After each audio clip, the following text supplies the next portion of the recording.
Baik, shalom Bapak Ibu yang diberkati Tuhan. Senang sekali bisa menjumpai Bapak Ibu kembali dalam program Suara dari Beersheba bersama dengan saya, Pendeta Fendi Simatau. Dan hari ini, Fendi menyapa kali ini, episode yang ke-40.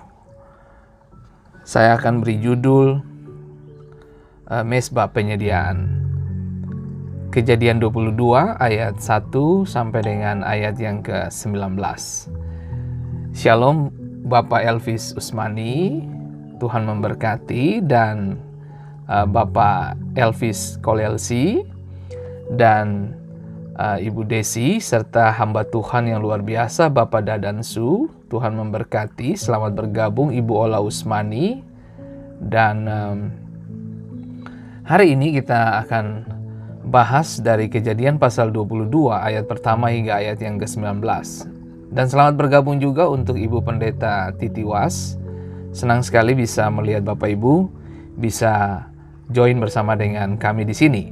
Dan shalom juga kepada Ibu Pauline Maulo Rahayaan, Tuhan memberkati, dan Ibu Ipi Makaruku Monaten, Tuhan memberkati, hamba Tuhan yang luar biasa, serta Ibu Pendeta Magdalena Purwaningsi. Shalom Ibu Magdalena, Tuhan memberkati. Salam hormat buat orang tua yang telah sembuh dan telah pulih dari fisik yang sakit. Oke. Miromatora, shalom Ibu Miromatora, Tuhan memberkati. Dan shalom Queen, Tuhan memberkati Queen, tetap semangat. Dan selamat bergabung juga buat Bapak Enrico Matita Putih. Senang sekali bisa melihat dan menyaksikan Bapak Ibu semua bergabung. Dan Ibu Koce Tenu, selamat bergabung. Dan baik Bapak Ibu, kita tidak buang-buang waktu karena ini materi padat banget. Saya berharap Bapak Ibu tolong siapkan pena dan kertas catatan kecil di rumah. Tujuannya supaya saudara belajar kembali apa yang saya sampaikan hari ini. Sebab apa yang saya sampaikan hari ini itu menyambung dari apa yang saya sudah ajarkan kepada Bapak Ibu 3 hari berturut-turut tentang mesbah. Nah, hari ini kita berbicara tentang mesbah penyediaan. Saudara senang banget kan kalau Tuhan menyediakan segala sesuatu tepat dan indah pada waktunya. Semua kita pengen untuk diberkati, semua kita suka disayang, suka bahagia, suka dimanja. Itu semua, itulah kehidupan manusia kita. Kita suka semua yang indah begitu ya. Oke. Nah, tampaknya sangat sedikit orang Kristen tahu tentang ibadah yang benar. Dan tidak semua orang Kristen hidup dalam ibadah yang benar. Tapi kalau Bapak Ibu dan saya memahami dan mengerti banget bahwa ibadah benar itu seperti apa sih? Ibadah yang benar itu seperti apa? Dan beberapa kali saya singgung bahwa ibadah yang sejati itu saudara mengunjungi yatim piatu, bla bla bla bla dan sebagainya. Nah, tapi kali ini saya sedang menggiring saudara untuk melihat konsep ibadah yang benar dari sisi yang lain yang digambarkan dan yang sedang dialami dan dijalani dan dihidupi oleh tokoh iman besar kita, Abraham. Nah, bahkan kebanyakan orang Kristen ada di gereja tapi tidak pernah menyembah Tuhan. Ada di gereja tapi tidak menyembah Tuhan. Nah, itu asik tuh, kalimat itu asik itu. Nah, banyak orang Kristen ada di gereja tapi tidak menyembah Tuhan. Nah, lalu apa Pak Pendeta? Ngapain kita ke gereja? Nah, oke, Anda bernyanyi tapi hati tidak.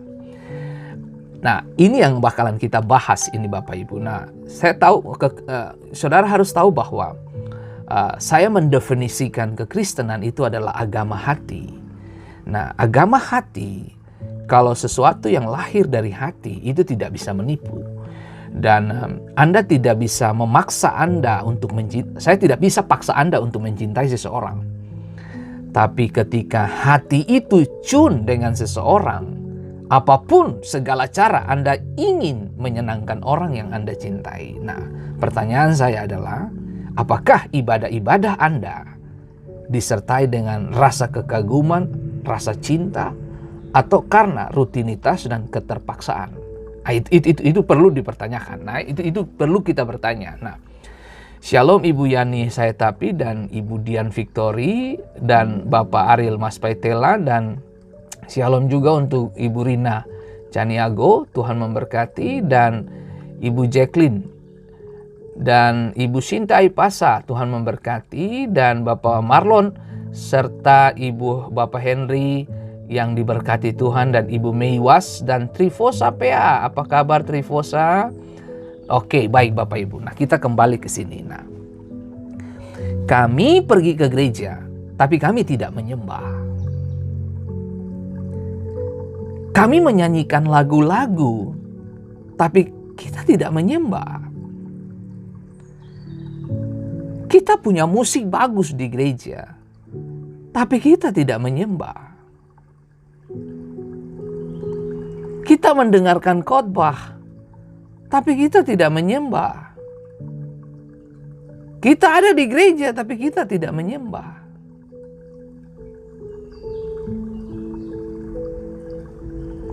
Dua Timotius 3 ayat 5. Secara lahiriah, mereka menjalankan ibadah mereka, tetapi pada hakikatnya mereka memungkiri kekuatannya. Alkitab berkata bahwa jauhilah mereka itu. Saudaraku yang diberkati Tuhan, tahukah saudara bahwa Tuhan mencari penyembah, bukan penyembahan? Tuhan bukan anak kecil yang tertarik kepada hadiah.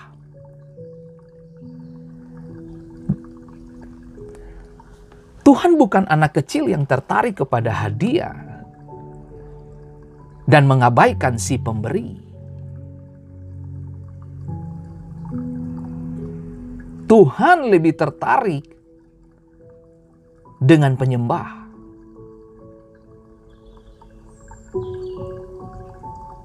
Tuhan berurusan dengan manusia. Tuhan berurusan dengan hatimu. Waktu Tuhan mendapatkan hatimu, Dia bakalan menikmati apa yang terbit dari hatimu.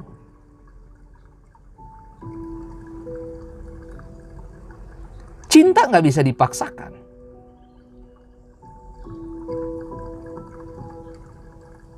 Nggak bisa dipaksakan. Saya tidak bisa memaksa seseorang untuk mencintai saya. Atau orang memaksa saya untuk mencintai dia. Susah, nggak bisa. Kalau sudah ada unsur pemaksaan, itu namanya pemerkosaan. Abuse. Cinta itu harus datang dari dalam hatimu. Kedalaman hatimu, itu yang Tuhan cari. Kenapa banyak dari kita ada di gereja, tapi kehilangan kekuatan ibadah?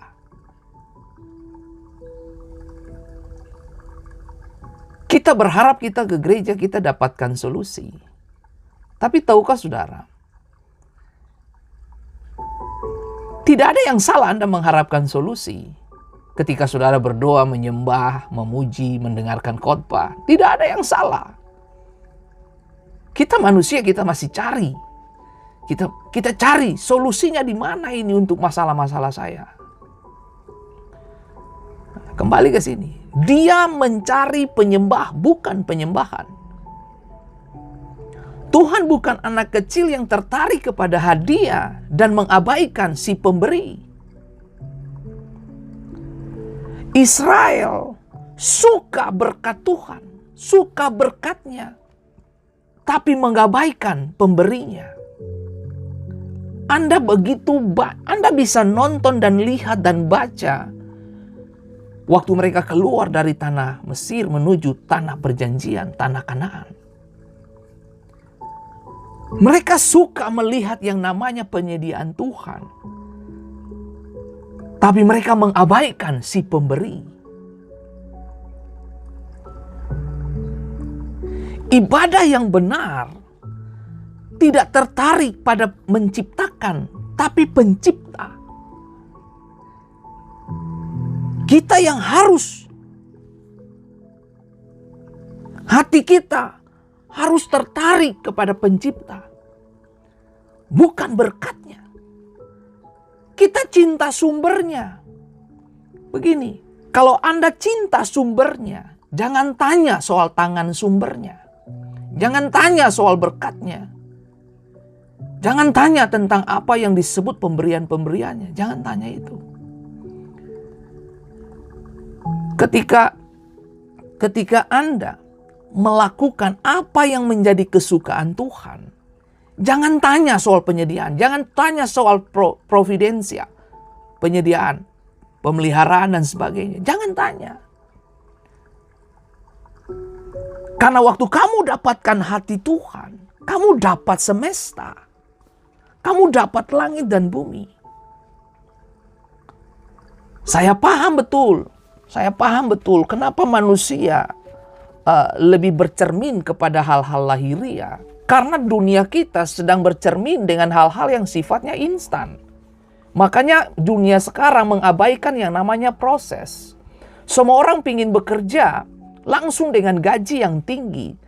Tapi ada beberapa orang yang paham sekali tentang proses. Mulai dari awal, kemudian naik one by one, satu persatu, step by step. Baru dia sampai kepada tingkat kemaksimalan. Nah, tahukah saudara bahwa hidup kita ini harus melewati proses. Supaya Anda dan saya memiliki bahasa kepada orang yang sedang mengalami hal yang sama.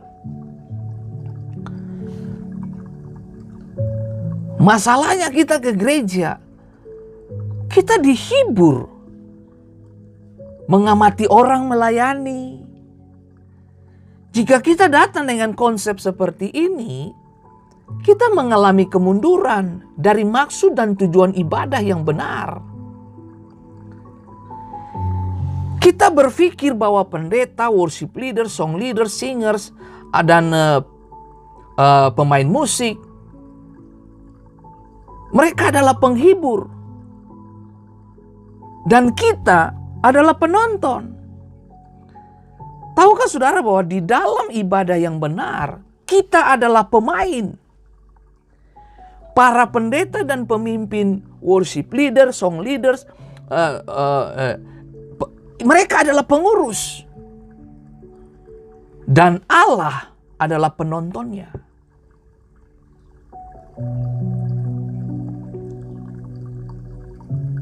Samuel pernah tertipu ketika pemilihan anak-anak Isai. Salah satu dari mereka harus jadi raja. Ketika penampilan muncul, putra pertama Isai muncul, Samuel langsung, ini sudah orangnya. Tahukah saudara bahwa Samuel nabi besar saja bisa tertipu dengan apa? Penampilan. Saudara dengar baik, tidak ada yang salah dengan penampilan. Ya, tidak ada yang salah dengan kecantikan, ketampanan, dandanan Anda untuk suamimu, untuk istrimu. Tidak ada yang salah itu. Tidak ada yang salah. Tapi menarik untuk kita cermati adalah hati. Hati. Hati ini kita nggak bisa tipu, Bapak Ibu. Hati.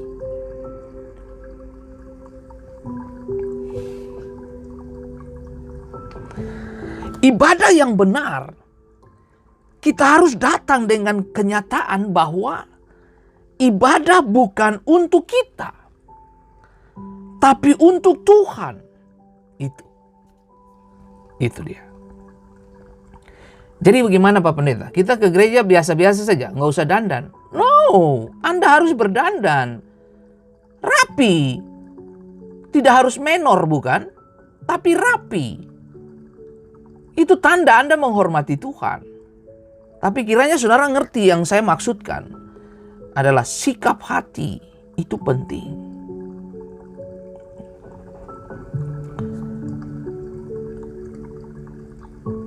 Tuhan menginginkan ibadah kita. Kita harus belajar bagaimana untuk menyembah Dia. Dari mana Bapak Ibu dan saya bisa belajar bagaimana menyembah Dia? Back to the Bible. Kembali ke Alkitab. Manual book kita apa?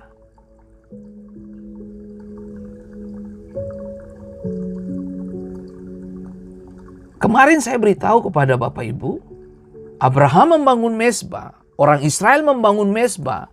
Batu-batu yang digunakan untuk membangun mezbah tidak boleh batu pahatan.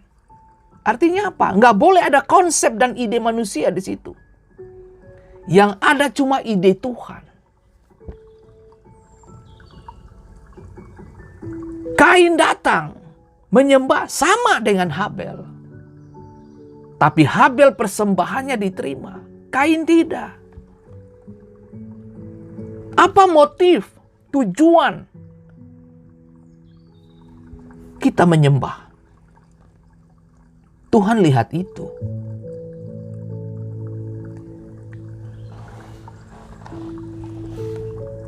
Kalau Bapak Ibu lihat lagi ke kitab-kitab Injil,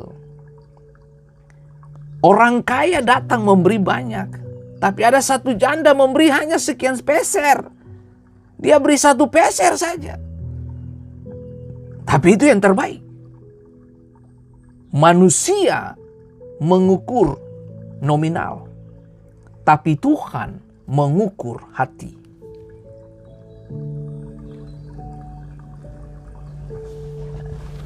Satu peser itu mewakili seluruh kapasitas hatinya. Sikap hatinya ada di situ.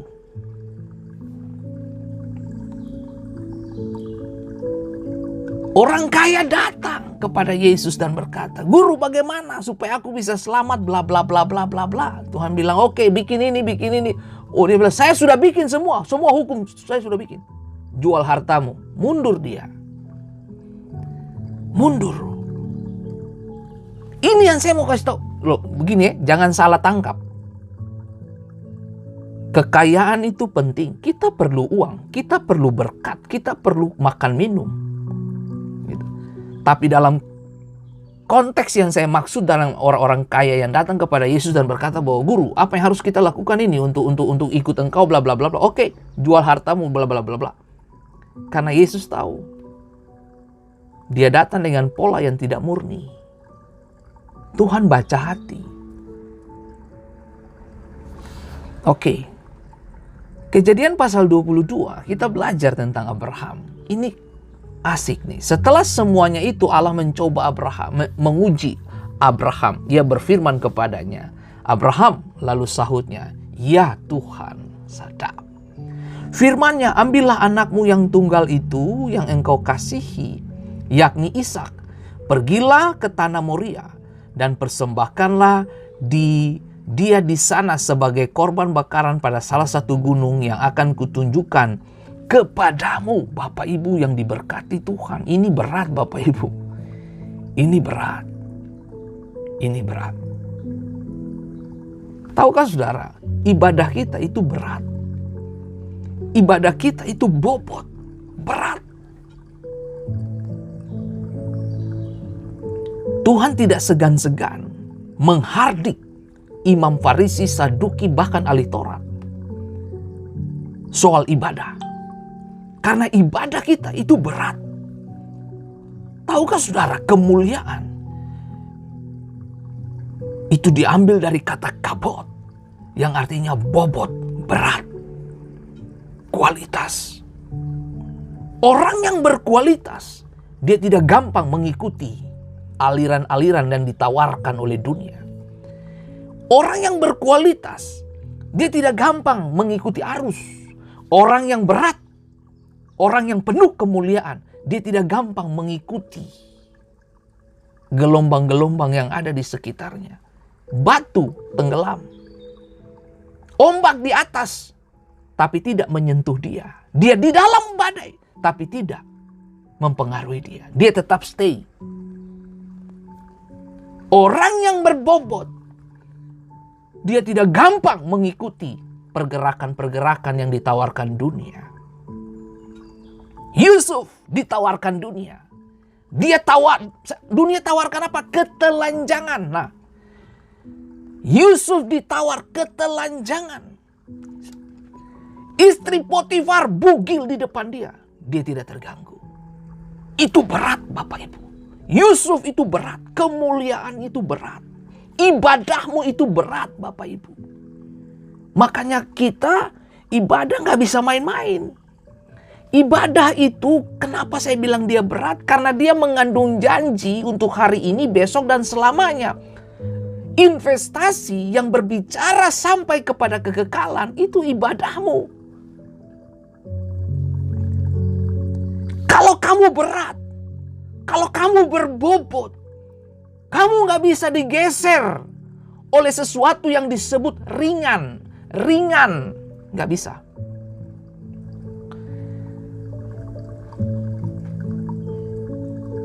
Kalau kamu tahu bahwa kamu berbobot, kamu gak bisa digeser oleh wanita lain menggantikan istrimu. Kalau kamu berbobot, kamu berkualitas, kamu tidak akan digantikan. Kamu gak bisa menggantikan suamimu dengan suami orang lain. Karena kamu berat, kamu berbobot. Ibadahmu itu berat Bapak Ibu. Berat. Abraham waktu diberitahu sama Tuhan, persembahkanlah Ishak putramu. Itu berat Bapak Ibu, jangan bilang ringan. Berat. Untuk mendapatkan Ishak, dia harus pegang janji Tuhan 25 tahun. Baru Ishak datang. Itu tidak mudah Bapak Ibu. Dengar, saya mau kasih tahu buat saudara. Sesuatu yang datang dengan cepat, sesuatu itu juga akan pergi dengan cepat. Sesuatu yang datang dengan harga yang mahal, susah juga untuk saudara lepaskan. Abraham, siapa bilang Abraham tidak bergulat dengan kehidupannya? Kejadian pasal 22 membuktikan dan memberitahu kepada kita perjalanan menuju Moria 3 hari, saudaraku. Tahukah saudara bahwa ini tidak mudah?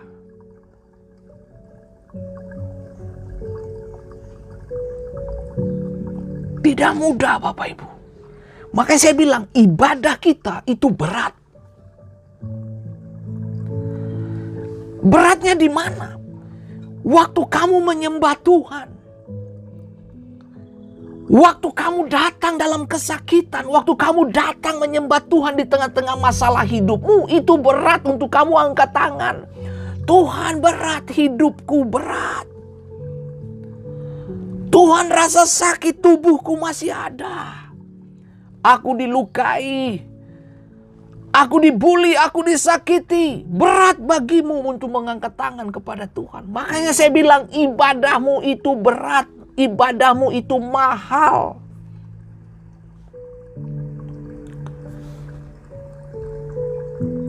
Ibadahmu itu mahal Bapak Ibu. Lihat. Keesokan harinya pagi-pagi bangunlah Abraham. Ia memasang pelana keledainya dan memanggil 2 orang bujangnya beserta Ishak anaknya. Ia membelah juga kayu untuk korban bakaran itu. Lalu berangkatlah ia dan pergi ke tempat yang dikatakan Allah kepadanya. Oh men, ini berat Bapak Ibu, berat. Dengar baik, saya kasih tahu. Hal pertama yang saudara harus belajar dari Kejadian pasal 22. Saya berharap Bapak Ibu setelah ini saudara bisa baca ulang pasal ini. Kejadian pasal 22 ayat 1 sampai dengan ayat yang ke-19. Poin pertama yang ingin saya bagikan kepada Bapak Ibu adalah pewahyuan. Ayat 1 dan 2. Setelah semuanya itu Allah menguji Abraham. Ia berfirman kepadanya. Abraham, lalu sahutnya, ya Tuhan, firman-Nya, ambillah anakmu, ya toh? Ambillah anakmu yang tunggal itu, yang engkau kasihi, yakni Ishak, pergilah ke tanah Moria dan persembahkanlah dia di sana sebagai korban bakaran pada salah satu gunung yang akan kukatakan kepadamu. Saudaraku yang diberkati Tuhan, ini gak mudah Bapak Ibu. Ini gak mudah. Nah, coba saudara, mari mencoba. Anda tidak akan pernah menemukan ibadah yang benar kalau yang punya ibadah, yang menginginkan ibadah yang benar itu tidak mewahyukan dirinya kepadamu. Jadi ibadah itu harus disertai dengan pewahyuan. Nah, pertanyaannya adalah apa yang harus kita lakukan dan kita buat? Apa itu pewahyuan? Saudara dengar baik. Pewahyuan, kalau dalam bahasa Inggris itu revelation. Nah, di dalam kata bahasa Latin itu artinya revelare, ya. Nah, kembali, re artinya kembali dan velare artinya memperkenalkan atau menyingkapkan hal yang terselubung. Itu. Anda perlu disingkapkan, diwahyukan. Istilah ini biasanya mengacu kepada penyingkapan kebenaran yang tidak dapat diperoleh dengan akal saja. Istilah ini berlawanan dengan rasio atau akal.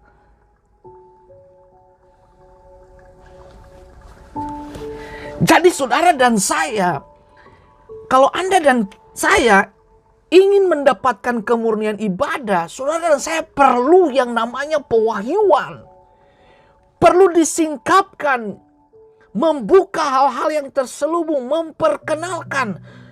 Tuhan lebih dulu memperkenalkan, dengar baik istilah revelation, memperkenalkan. Anda tidak akan pernah bisa menyembah Tuhan dalam kebenaran kalau Tuhan tidak memperkenalkan dirinya kepadamu. Kita ibadah karena kita mengenal Tuhan. Itu keren. Dari mana kamu kenal Tuhan? Karena Tuhan yang mewahyukan dirinya kepadamu. Abraham terbiasa dengan pola penyembahan kafir sebelum dia mengenal Allah Yahweh. Abraham diminta keluar dari tempat penyembahan berhala Ur Kasdim. Kemudian dipindah ke Haran bla bla bla, kemudian menuju ke tanah perjanjian. Nah, dengar baik, saya mau kasih tahu bos saudara. Abraham, beberapa literatur memberitahu kita, Bapak Ibu, bahwa Abraham itu adalah asisten dari ayahnya. Karena ayahnya adalah pembuat patung dewa-dewa pada waktu itu, saudaraku. Nah, ini menarik untuk kita lihat dan pelajari bahwa Abraham ada dalam situasi yang sulit banget. Kenapa? Karena ini hebat. Dia berat meninggalkan Ur Kasdim dan ayahnya, orang tuanya. Nah, dengar saya baca. Berdasarkan tradisi Yahudi mengatakan bahwa Abraham waktu kecil adalah asisten ayahnya, seorang pedagang patung-patung. Setelah Abraham menjadi percaya bahwa hanya ada satu Allah yang benar, ia mencoba meyakinkan para pelanggan ayahnya yang memuja berhala. Suatu hari, seseorang datang untuk membeli dan Abraham menanyakan usianya. Ketika diberitahu bahwa ia berumur 50 tahun, anak laki-laki itu, artinya Abraham menjawab, celakalah dia yang pada usia 50 tahun menyembah berhala yang hanya seketika. Pembeli itu pergi dengan malu. Kisah lain menggambarkan Abraham menghancurkan berhala-berhala dan mendapat kemarahan ayahnya. Siapa yang menghancurkan dewa-dewa ini? Tanya Terah, kepala dewanya. Kata Abraham, kamu tahu betul bahwa berhala tanah liat tidak bergerak, kata ayahnya. Lalu mengapa ayah memuja mereka? Jawab anak itu. Itu tradisi orang Yahudi. Mereka menggambarkan kehidupan Abraham dengan ayahnya. Nah, dikatakan Terah ini pembuat patung-patung penyembahan. Nah, belakangan kita tahu bahwa mereka menyembah bulan bla bla bla dan sebagainya. Nah, Abraham memiliki kualitas panggilan. Pertanyaannya begini, kenapa Tuhan panggil orang tua? Kenapa Tuhan panggil Abraham yang sudah mulai tua ini? Kenapa Tuhan pilih dia? Kenapa Tuhan nggak pilih orang-orang muda saja? Gitu. Saudara sadar atau tidak? Nuh, kenapa Tuhan harus pilih Abraham dari keluarga yang menyembah berhala bla bla bla? Nah, kenapa Tuhan pilih dia? Itu yang saya bilang, kalau Tuhan sudah jatuh cinta, kamu nggak bisa larang. Kamu tidak punya hak untuk menasihati dia. Siapakah yang menjadi penasehatnya Tuhan? Tuhan udah jatuh hati sama Abraham. Abraham diminta keluar dari tanah itu, menuju dan berjalan dengan iman yang baru. Sama seperti Tuhan memilih Nuh karena komitmen hati Nuh di zaman itu. Dan kemudian Abraham mengalami hal yang sama. Karena komitmen hati Abraham, Tuhan lihat itu. Saudaraku yang diberkati Tuhan, menarik untuk kita belajar Bapak Ibu. Nah, lihat. Kita perlu diwahyukan. Anda dan saya tidak bisa datang kepada Tuhan kalau Tuhan tidak memperkenalkan dirinya.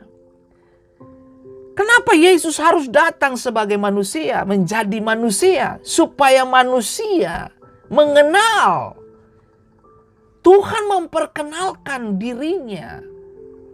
Gitu. Karena Tuhan bukan Tuhan yang jauh, Tuhan yang dekat dengan manusia. Nah, lihat. Dikatakan di ayat yang kedua, persembahkanlah Ishak di sana sebagai korban bakaran. Tahukah saudara korban bakaran itu apa? Dalam Imamat pasal 1 ayat 6, kemudian haruslah ia menguliti korban bakaran itu dan memotong-motongnya menurut bagian-bagian tertentu. Korban bakaran ini ditujukan caranya memberikan memberikan korban bakaran ini kepada Allah, yaitu korban itu harus disembelih. Kemudian apa? Dibakar di atas mezbah. Jadi Ishak akan mengalami hal yang sama ini. Nah, oke, mari kita belajar ini. Istilah Ibrani untuk korban bakaran berarti yang naik ke atas. Waduh. Korban bakaran punya pengertian adalah yang naik ke atas. Yang naik ke atas kepada Allah.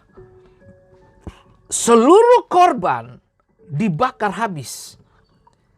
Yang menunjukkan bahwa penyerahan menyeluruh kepada Allah, penyerahan total diperlukan dalam ibadah yang sejati.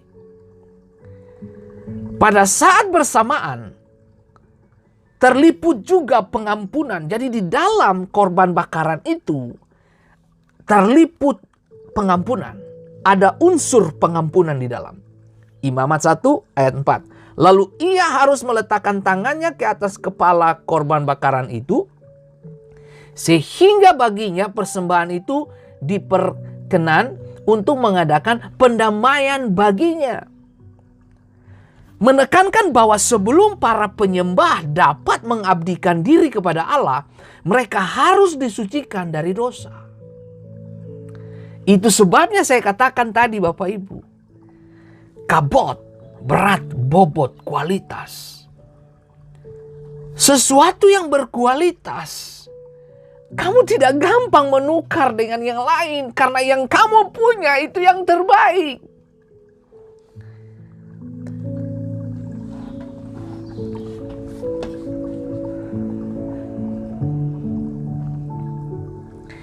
Di dalam Matius pasal 5 ayat 23 dan 24 dikatakan, sebab itu, jika engkau mempersembahkan persembahanmu di atas mezbah, dan engkau teringat akan sesuatu yang ada dalam hati saudaramu terhadap engkau, tinggalkanlah persembahanmu di depan mezbah itu, dan pergilah berdamai dahulu dengan saudaramu, lalu kembalilah untuk mempersembahkan persembahanmu itu.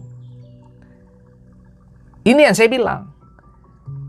Mezbah penyediaan itu mezbah hati, my goodness. Ini sesuatu yang powerful, luar biasa. Nah, menurut penulis surat Ibrani, Yesus adalah penggenapan sempurna dari korban bakaran. Kayu salib itu mesbah bagi Yesus. Dia tergantung antara langit dan bumi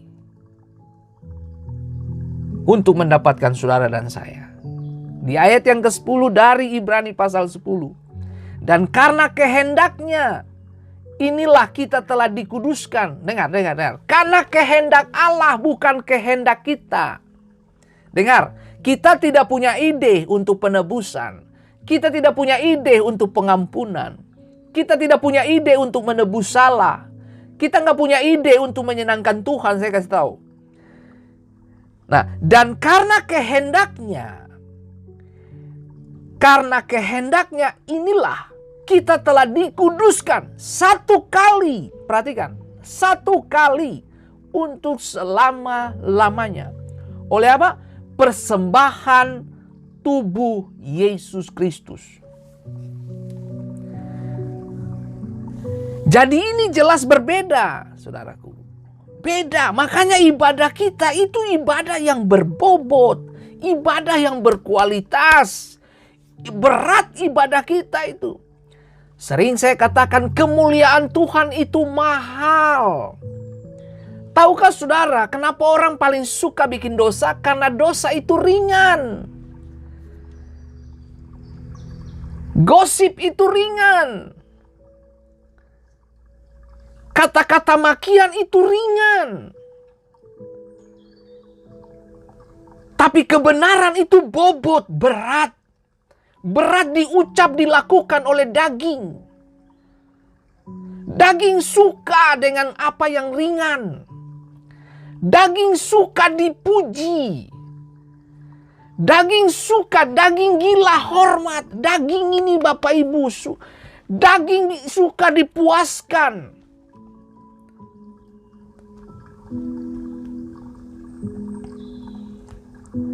Tapi kiranya ibadah-ibadah kita Bapak Ibu memberi makan roh kita.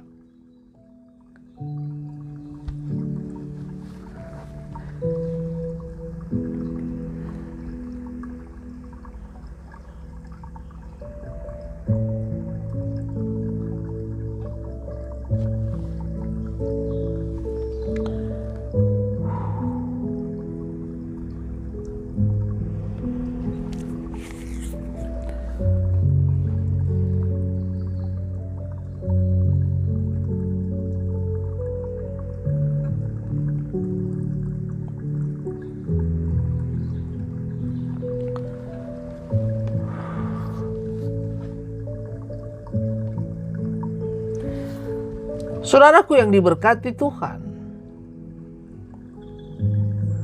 mengorbankan anak bagi dewa adalah sesuatu yang umum di dalam semua agama-agama kafir pada zaman Abraham itu.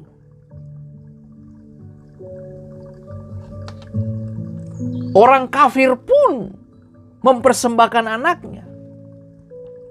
Agama-agama penyembahan ini, berhala ini. Nah, mulai zaman Musa, hal seperti ini dilarang.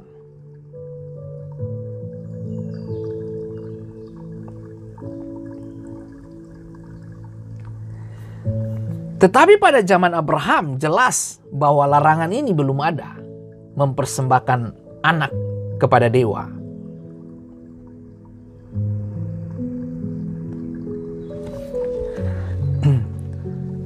Tahukah saudara bahwa Abraham hidup di lingkungan yang mempersembahkan anak kepada dewa itu hal yang biasa. Ketika Abraham diminta oleh Allah untuk mempersembahkan Ishak kepada Allah, itu ada perperangan di dalam pikiran loh. Kenapa? Karena dia tinggal di lingkungan semua seperti itu. Dan itu hal yang biasa. Untuk menyulutkan murka dewa, anak dikorbankan. untuk menghadirkan hal-hal yang supranatural dalam dunia pertanian, putra, anak, laki-laki, perempuan dikorbankan. Ya toh? Untuk mendapatkan sebuah kemenangan peperangan antar suku pada zaman itu, salah satu anak dikorbankan, dibunuh loh, untuk kepentingan kemenangan sebuah kerajaan. Nah, Abraham diperhadapkan dengan situasi seperti ini. Jadi itu yang saya mau bilang, bos, Bapak Ibu, Saudara. Ini tidak mudah. Kenapa? Karena dia berperang loh. Ini Allah yang dia bisa salah mendengar. Antara kebiasaan dengan permintaan Allah Yahweh, Allah Abraham, Allah Israel ini nantinya. Dan dia perlu berhati-hati dalam mempersembahkan hal ini. Dan itu tidak gampang untuk 25 tahun dia tunggu janji Tuhan untuk mendapatkan hal ini. Dapat putranya. Itu gak gampang. Itu peperangan batin, Bapak Ibu. Jangan bilang dia tidak bergumul. No. Karena sejak catatan dalam Kejadian 22 mengatakan bahwa 3 hari perjalanan menuju Moria. Itu berat. Anda bisa main berjalan 3 hari. Itu berat banget buat dia itu. Itu seperti perjalanan terakhir dia dengan putra sulungnya. Putra-putra tunggalnya. Bukan sulung ya, tunggal.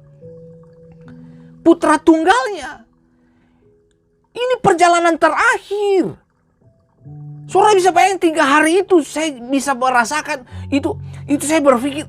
Saya coba masuk kepada apa yang bakalan dialami oleh Abraham. Itu bakalan dia mungkin menangis mungkin. Mungkin dia bertanya-tanya. Dia fight dengan dirinya sendiri.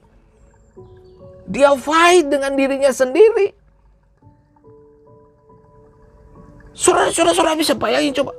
Nah, situasi ini mengingatkan saya ketika anak laki-laki saya memutuskan untuk join dengan militer. Itu saya bergumul selama 2 hari. Saya tidak tidur nyenyak. Saya seperti saya minta konfirmasi Tuhan. Beritahu sama saya Tuhan. Nah, saudara tahu untuk jadi militer di sini. Ini militer Amerika ada di mana-mana. Dan ini bangsa suka kirim tentaranya untuk perang. Itu berkecambuk di pikiran saya, saudaraku. Tapi pada hari yang kedua itu saya sangat tahu persis suara Tuhan begitu jelas. Waktu saya duduk di meja belajar saya, itu Tuhan ngomong dari dalam hati saya. Itu seperti ini, saya bilang, Tuhan memperkenalkan dirinya kepada saya. Tuhan seperti menyingkapkan pewahyuannya kepada saya. Dia membuka, dia revelation, pewahyuan yang disingkapkan kepada saya. Dia ngomong begini, itu tiba-tiba suara itu keluar dari hati saya. Tuhan ngomong begini, Fendi Simatau. Orang kalau mau mati, dia tidak harus mati di medan peperangan saja. Dia duduk, berjalan, beraktivitas, bahkan tidur pun dia bisa mati. Kenapa kamu harus khawatir? Saudara, itu kalimat dia pukul jantung saya dan dia tampar muka saya. Dan itu begitu anak laki-laki saya pulang dari sekolah, saya bilang, kapan kamu mau tes? Saudara dengar baik, ini yang saya mau bilang, saudaraku. Saya bisa rasa apa yang ini anak saya mau join militer. Nah, saya bisa rasa apa yang Abraham ini sedang giring putranya dan dia bunuh dengan tangannya sendiri.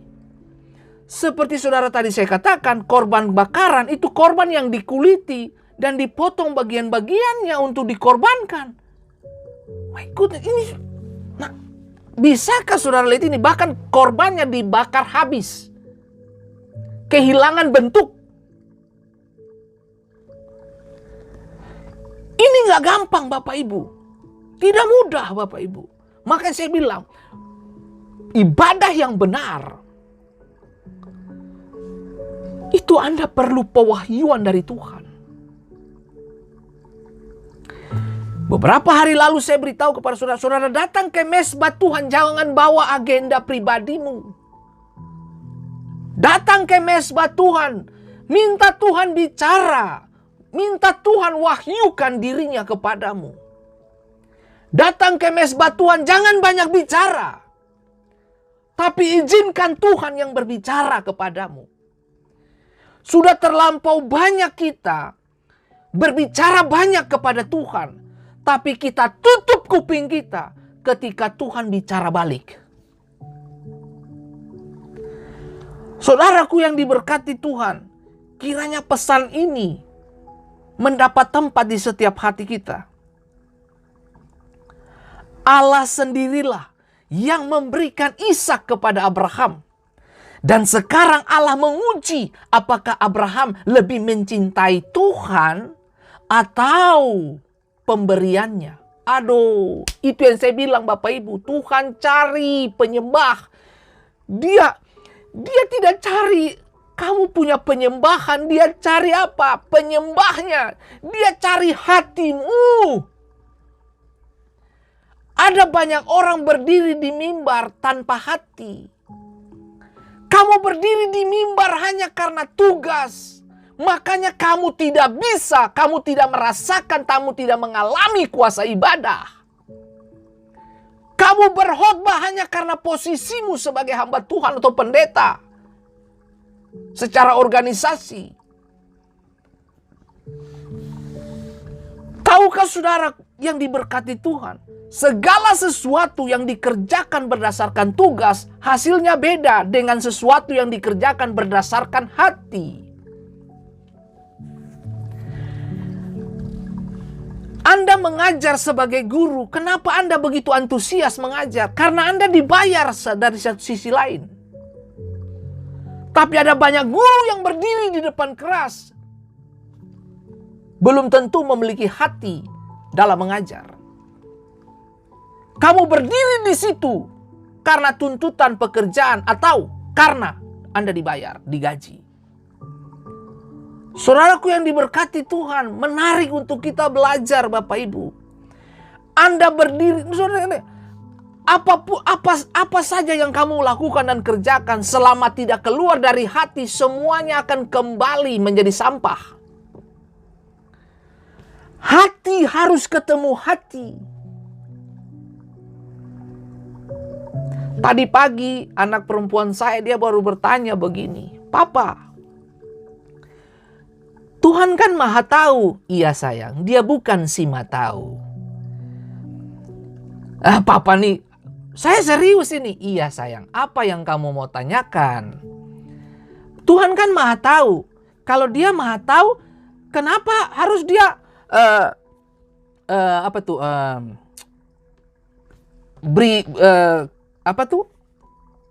membiarkan manusia jatuh di dalam dosa? Itu pertanyaan bagus banget itu, sederhana tapi powerful itu. Gitu. Terus saya jawab dia begini sayang. Kalau papa suruh Dede lakukan nggak?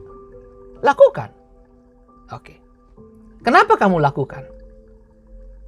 Karena papa suruh. Nah, itu yang salah. Itu salah. Loh, mau gimana? Iya, ada banyak orang melakukan aktivitas karena disuruh. Tapi bisa nggak kamu melakukan sesuatu atas dasar cinta dan kasih? Bukan karena disuruh. Sama halnya gini, kalau saya suruh kamu, suruh Dede jatuh cinta sama si A, kamu mau nggak? Itu kan dipaksa. Iya, nggak mau Mbak. Iya. Nah, Tuhan itu mau kita cinta dia karena keputusan hati, bukan karena disuruh.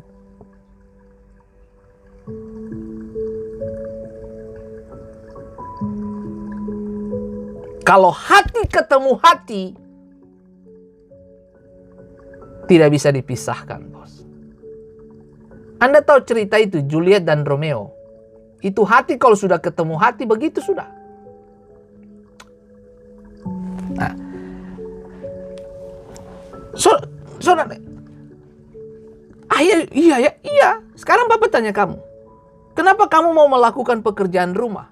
Padahal Papa tidak bayar kamu. Gitu. Kenapa?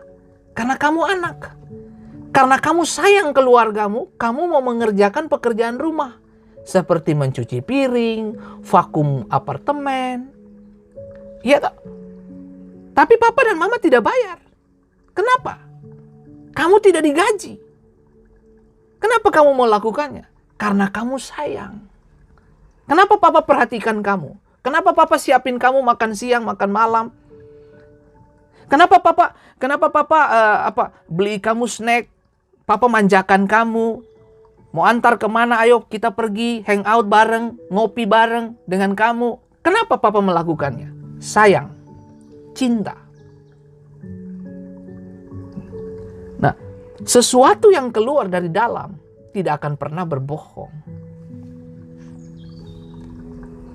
Pikirkan itu baik-baik Bapak Ibu. Nah, kembali ke sini. Karena itu Bapak Ibu. Nah ini. Allah sendiri yang memberikan Ishak kepada Abraham. Dan sekarang Allah menguji apakah Abraham lebih mencintai dia atau pemberiannya. Banyak orang gagal dalam ujian seperti ini. Banyak dari kita gagal. Misalnya, orang yang berdoa minta pekerjaan. Minta punya anak. Minta punya pacar. Minta punya istri. Apalagi? Minta dipromosi. Apalagi? Setelah Allah memberinya, maka ia mementingkan dan mengasihi hal itu lebih dari Allah. Nah, gini. Kita berdoa selalu muatannya permintaan. Permintaannya apa tuh? Minta ini, minta itu ya. Bagi Bapak Ibu yang belum punya pekerjaan, minta pekerjaan, minta anak, minta pacar, minta istri, bla bla bla bla. Begitu kita udah dapat, kita bisa lupa sama pemberinya. Oke, saya kasih bukti dan contoh. 10 orang kusta berteriak. Dengar, mereka berdiri pada jarak yang sama. Mereka mengeluarkan kalimat yang sama. Mereka bersuara kepada Tuhan yang sama. Tetapi responnya beda. 10-nya dikasih perintah yang sama. Mereka pergi di jalan yang sama. Tapi cuma 1 yang kembali. Dan dialah orang yang berbeda. Dengar, saya kasih tahu buat saudara. 10 pergi ke gereja. Tapi cuma 1 yang pulang bersyukur kepada Tuhan. Cek hati saudara. Cek hati saudara. Apakah saudara tulus nggak? Gitu loh. Bisa dimengerti. Makanya Tuhan Yesus tanya. Loh, 10-10 kan sudah sembuh. Mana yang lain? Coba lihat. Cuma 1 kusta Samaria itu kembali mengucap syukur dan say thank you buat Tuhan. Berapa banyak orang yang tidak tahu diri ketika sudah dikasih pekerjaan lupa Tuhan. Sudah dikasih istri lupa Tuhan. Sudah dikasih pacar lupa Tuhan. Wah lama. Apalagi? Sudah dikasih kekayaan promosi lupa Tuhan. Dulu waktu kamu masih jadi pegawai biasa, kamu pergi ke kantor on time, pulang on time. Begitu kamu sudah jadi pejabat posisi tinggi, udah punya banyak duit, pergi on time, pulang tidak on time. Istri tanya, dari mana Pak? Meeting apa jam 3 subuh coba? Berapa banyak kita model kayak begitu? Nah, Anda bisa nonton sendirilah gitu. Karena itu berhati-hatilah selalu akan pemberian atau berkat Tuhan. Ini saya mau kasih tahu saudara. Karunia membawa kamu ke puncak. Sama dengan pemberian Tuhan itu membawa kamu ke puncak. Tapi yang menjaga kamu di puncak itu karaktermu. Nggak jauh-jauh lah Bapak Ibu. Orang yang memegang 1 juta beda dengan orang yang memegang 100.000 rupiah. Kalau dia ke pasar menawarkan jajanan di sana, yang 100.000 akan tanya bisa kurang nggak? Tapi yang 1 juta nggak. Ini berapa? Oke, saya beli lapis dengan tante-tantenya tuh yang jual semua. Kenapa? Itu yang saya bilang. sikap hatimu bisa berubah ketika kamu sudah punya lebih hati-hati. Makanya kita nggak bisa berbohong Bapak Ibu. Nah oke. Salah satu hidup saya dengan istri untuk menstabilkan hati dan kondisi sikap kami, kita melayani, tapi kita tidak tutup mata untuk orang-orang yang membutuhkan. Itu salah satu bagian dari komitmen saya untuk apa? Menjaga stabilitas hati saya, keseimbangan. Gitu loh. Jangan mengasihi atau mementingkan pemberian atau berkat itu lebih dari si pemberinya. Israel begitu, Israel cinta tangan Tuhan. Tapi Israel tidak cinta wajah Tuhan. Makanya ketika Tuhan tawarkan mereka ketemu sama aku di kaki gunung yuk. Mereka bilang Musa yuk aja deh yang berhadapan. Mereka tapi kalau dikirim mana dan burung puyuh, serakahnya luar biasa Israel. Bahkan Tuhan sudah bilang ingat 1 gomer aja. Tapi ada yang serakah kumpul sampai 2-3 gomer. Ya busuk sebagiannya. Kenapa? Karena ketidaktaatan. Nah dengar saya kasih tahu. Pendapatan banyak, pengeluaran juga banyak. Dan pengeluaran untuk yang positif bagus. Tapi kalau pengeluaran untuk yang negatif parah. Pendapatan banyak, istri juga tambah. Lah, bayangin coba perempuan lain ditambah. Ini bagaimana hidup ini?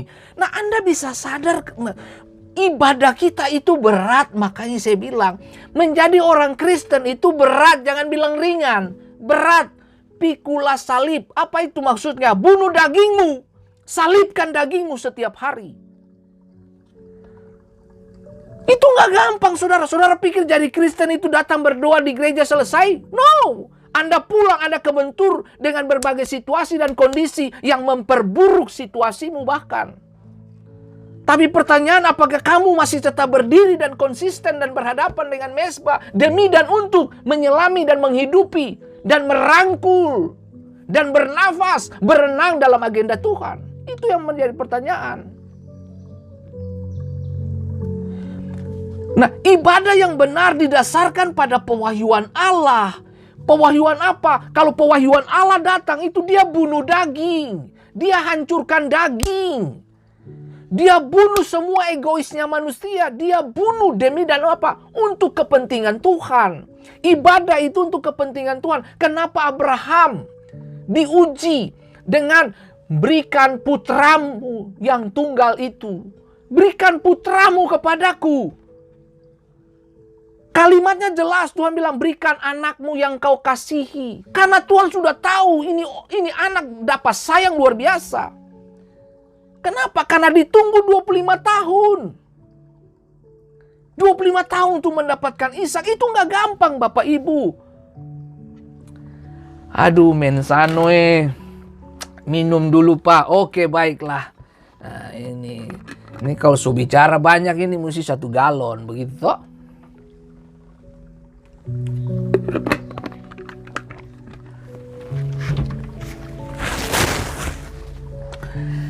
Coba saudara lihat itu.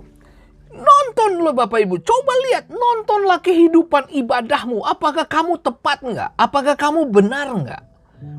Saudara tahu, sering saya katakan bahwa firman yang saya sampaikan, pengajaran yang saya sampaikan, itu tuh pedang bermata 2. Dia pukul bersih sana, di sini juga bersih. Dia hantam bagian sana, sana bersih, sini juga bersih.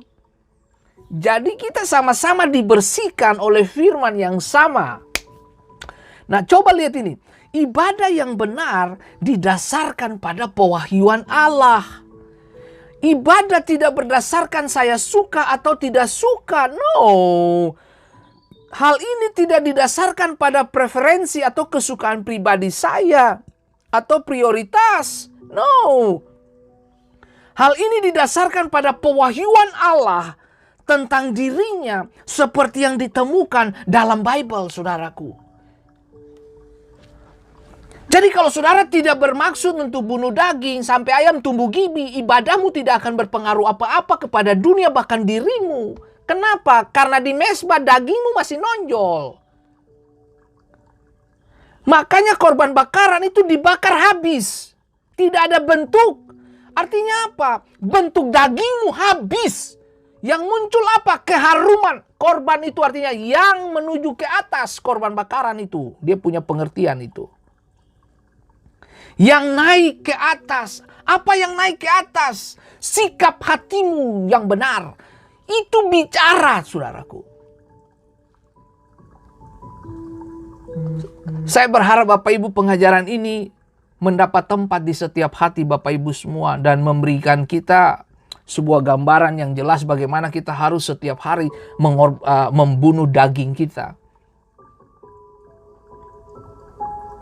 Tahukah saudara, episode dalam kehidupan Abraham ini dimulai dengan Allah mengungkapkan, menyatakan, membukakan siapa dirinya kepada Abraham dan berbicara padanya.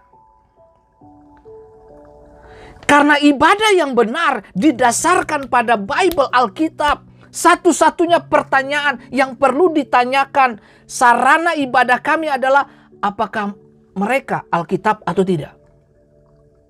Kamu lakukan ibadah Alkitabiah enggak? Musikmu harus Alkitabiah. Khotbahmu harus Alkitabiah. Doa-doamu harus Alkitabiah. Jadi doa-doa saudara bukan cuma muatan permintaan. No. Berikan dagingmu. Bakar habis dagingmu dan telingamu belajar mendengar apa kata Tuhan. Nah, sering kita katakan doa harus rentetan ucapan-ucapan, kata-kata dan sebagainya. Nah, Yakobus mengatakan bukan kata-kata doa. Tapi apa? Doa orang benar. Besar kuasanya. Bukan kata-kata. Jadi Tuhan tidak pentingkan kata-kata di situ. You datang dengan air mata saja, Tuhan sudah jawab. Maaf kata ini yang saya pakai. Lu melamun aja, Tuhan jawab. Tidak ada ngomong apa-apa. Cuma datang dihadir di mezbah, menangis, meratap, selesai. Nggak bicara apa-apa. Tuhan baca hatimu. Hana datang di mezbah Tuhan. Mereka cuma diam. Tuhan, kamu nggak punya kata-kata doa. Tapi kamu cuma punya Yesus di mulut. Yesus, tolong. Saya paling sangat mengerti dengan mama saya itu. Mama saya tidak punya kata-kata doa yang panjang. No. Dia cuma punya kalimat itu satu aja. Tuhan tolong anak-anakku. Itu sebabnya kalimat itu, frase itu, saya ukir di batu nisannya. Untuk mengingatkan kita semua. Dia sudah pergi, tapi kalimat doa yang sederhana itu telah membawa kita ada dalam perlindungan tanpa batas sampai hari ini.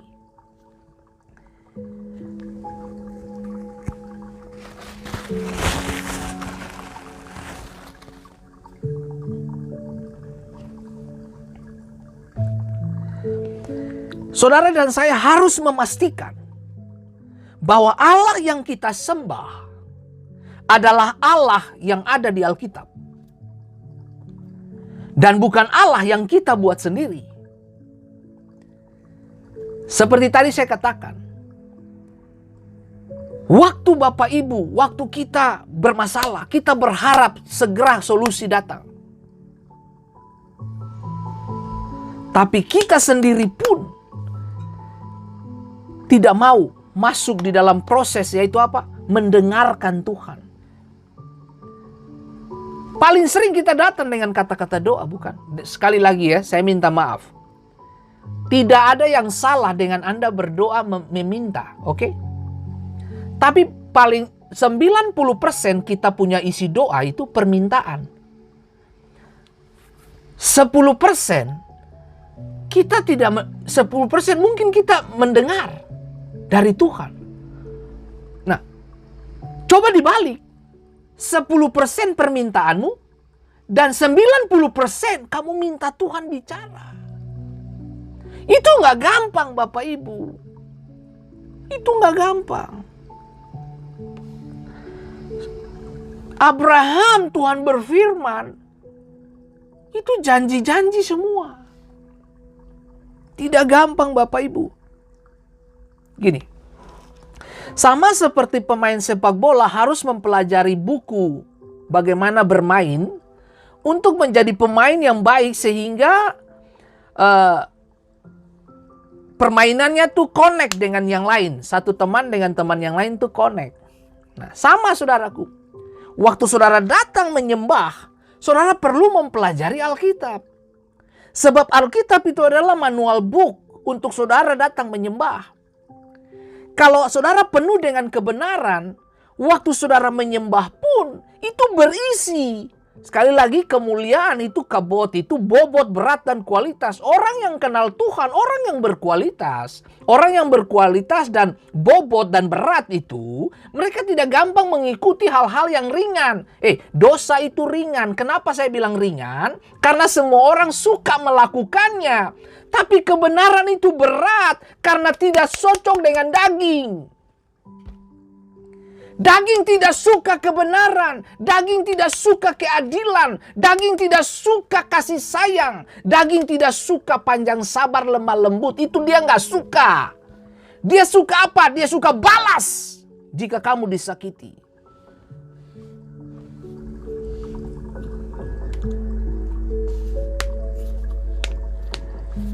Pikir baik-baik Bapak Ibu. Pikir baik-baik. Semua pengkhotbah, pengajar, guru, rasul, nabi, siapapun dia, mereka tidak ada apa-apanya kalau mereka tidak mengikuti manual book. Termasuk saya yang bicara. Saya bakalan jadi bodoh dan dungu kalau saya tidak mengikuti manual book. Bagaimana saya bisa besarkan anak-anak saya? Bagaimana saya bisa melayani? Bagaimana saya bisa menyembah Tuhan kalau manual booknya saya tidak suka? Anda beli barang-barang bermerek, Anda beli barang-barang elektronik, biasanya di dalam ada manual book. Kita abaikan manual book itu. Kita ambil itu, keyboard, kita colok sana sini, rusak. Kita salahkan pabrik, jual barang rusak. Padahal kita yang salah dalam mengoperasikan. Karena kita nggak dituntun oleh manual book. Makanya kita salah di mana-mana.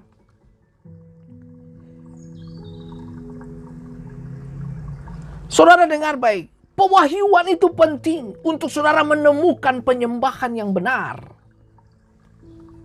Hal yang kedua dari Kejadian pasal 22.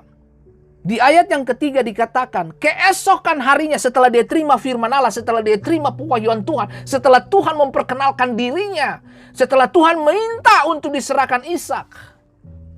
Besok harinya keesokan harinya pagi-pagi bangunlah Abraham. Aduh, ini saya suka banget. Ingat Pak, perhatikan kata ini, bangun, bangun, bangun. Bangunlah Abraham. Ia memasang pelana keledainya dan memanggil 2 orang bujangnya beserta Ishak, anaknya. Ia membelah juga kayu untuk korban bakaran itu. Lalu berangkatlah ia dan pergi ke tempat yang dikatakan Allah kepadanya. Saudara dengar baik, saya mau kasih tahu saudara nih. Moria artinya pilihan. Anda tidak bisa datang menyembah tanpa diwahyukan di mana tempat yang tepat untuk kamu menyembah. Menyembahlah sampai kamu mengalami penyembahan itu sendiri. Sampai kamu berenang di dalam anugerah dan kebaikan Tuhan. Menyembahlah Anda. Pewahyuan Allah dihidupi dengan segera oleh Abraham. Mendengar dan melakukan persiapan sama seperti Abraham. Kita perlu membuat persiapan yang tepat untuk menyembah Allah. Dengar baik, ibadat tanpa persiapan itu kekosongan yang kita dapat. Rutinitas yang kita dapat. Persiapan itu penting. Jika kita tidak mempersiapkan hati kita untuk menyembah Allah, kita tidak akan bisa beribadah. Bahkan jika kebaktian dilakukan 24 jam, Anda tidak akan mengalami apa-apa. Anda hanya mengalami kejenuhan dan kebosanan.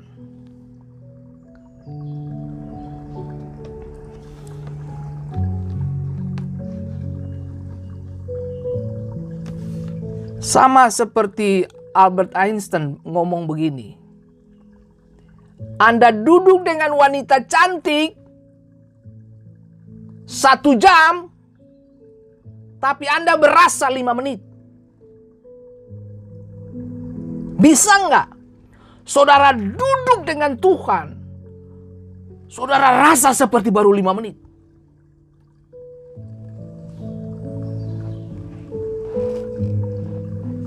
Ini kita enggak. Doa yuk. Aduh, itu urusan pendeta lah, sama penatua di gereja, majelis, siapalah, itu urusan gereja lah. Waduh. Coba saudara lihat itu. Urusan doa, pendeta, majelis, diaken, pengerja gereja lah, pelayan-pelayan di gereja. Giliran kamu sakit, kamu berharap Tuhan sembuhkan cepat. Kamu sadar nggak? Nah, begini, tidak ada yang salah Anda minta penyembuhan, tidak ada semua yang salah, tidak ada yang salah. Saya berdoa untuk kesembuhan bagi Bapak Ibu. Nah, kiranya kita koreksi hati kita, kita lihat hati kita. Apakah kita ini tulus nggak? Gitu loh. Kita nggak bisa tipu Tuhan. Samuel nabi besar bisa tertipu karena penampilan. Tapi Tuhan intervensi di tengah-tengah pemilihan raja itu kan. Bukan itu yang aku cari, Samuel. Samuel, bukan itu yang aku cari. Aku cari hati. Oke? Nah, ini masalahnya. Nah, dengar ya. Yang menarik untuk kita lakukan sekarang adalah sikap Abraham dalam menghadapi ujian. Ini yang perlu kita belajar. Yang pertama apa? Dia bangun. Ini keren banget. Bangun. Saya tidak tahu berapa banyak dari Anda yang sedang mengalami kevakuman atau ibadahmu lagi tidur, hatimu lagi tidur. Dalam nama Yesus, kamu bangunlah hari ini. Bangunlah. Ayat yang ketiga, bangunlah Abraham. Ya toh? Dia bangun. Ini menunjukkan bahwa ia tetap bisa tidur malam itu. Bisa dimengerti? Gini. Waktu Tuhan minta Abraham persembahkan Ishak,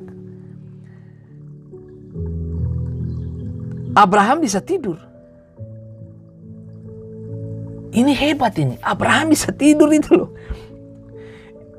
Abraham bisa tidur. Dia seperti tidur dengan keyakinannya. Dia sedang tidur dengan suara itu. Dia tidur dengan pewahyuannya. Besok pagi gue bangun. Lakukan apa yang menjadi tugas pelayanan saya. Apa yang aku harus tunaikan pewahyuan tadi malam. Gitu. Nah, ini menunjukkan bahwa ia tetap bisa tidur malam itu. Hanya dengan adanya iman dan penyerahan kepada Tuhan yang luar biasa, yang memungkinkan orang bisa tidur pada saat seperti itu. Tadi saya katakan bahwa waktu anak saya mau join militer, saya nggak tidur 2 hari. Ini Abraham bangun, berarti dia masih bisa tidur. Saya tidur, saya hilang sebentar, saya bangun, kemudian sebentar hilang, bangun lagi. Peperangan di dalam saya. Ini soal anak laki-laki saya. Nah, tahukah saudara bahwa itu hal-hal yang itu saya manusia. Saya bisa. Artinya saya melihat ketika anak saya mengatakan bahwa dia ingin join dengan militer, itu aja saya sudah seperti goyang, saudaraku. Gitu.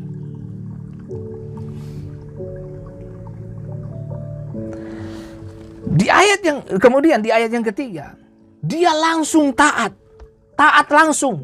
Gitu.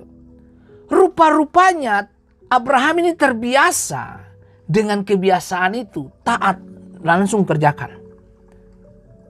Pertanyaannya, apakah saudara terbiasa dengan hal ini? Banyak dari kita suka menunda, bukan? Dan kemudian kita bakalan jadi marah kalau Tuhan menunda dan mengabulkan doa kita. Kita tunda ketaatan kita kepada permintaan Tuhan. Tetapi kita menjadi marah kalau Tuhan menunda untuk mengabulkan doa kita. Abraham bukan hanya tidak menunda ketaatan, tapi ia bahkan tidak bertanya mengapa Tuhan harus Ishak. Bisa enggak Tuhan? Bisa saja Abraham bisa negosiasi, sebut saja kata itu ya. Dia bisa aja negosiasi gitu, berdialog sebentar. Gitu. Karena Abraham ini adalah tokoh yang membangun mezbah dan tokoh yang suka berdialog.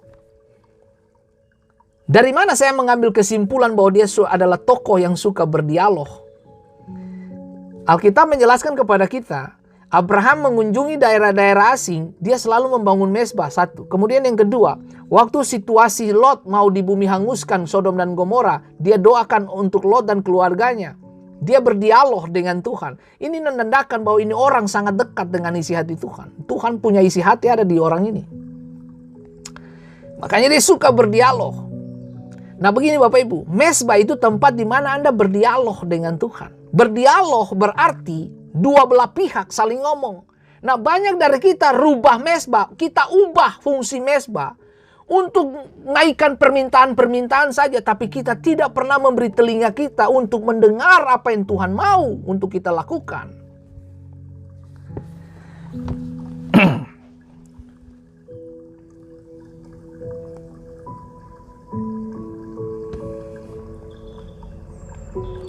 Abraham tidak bertanya mengapa Tuhan harus Ishak. Abraham bisa sodorkan begini. Tuhan, engkau tahu bahwa kambing domba saya sangat banyak dan berlimpah. Saya punya budak laki-laki dan budak perempuan. Saya punya kendaraan-kendaraan hebat di zaman ini. Ya toh? Nah, apa sebut saja dia punya unta, keledai, sapi, kambing, semua dia punya. Tuhan, gimana kalau saya ganti Ishak dengan 3.000 domba contoh. Atau 5.000 sapi. Gitu. Yang aku punya, aku korbankan semua buat Tuhan. Abraham tidak bertanya dan tidak berdialog dalam level ini. Waktu dia mempersembahkan Ishak, dia tidak berdialog dengan Tuhan. Dia taat. Sementara ketika Tuhan mau bumi hanguskan Sodom dan Gomora yang di dalamnya ada Lot, ponakannya itu, dia berdoa dan berdialog.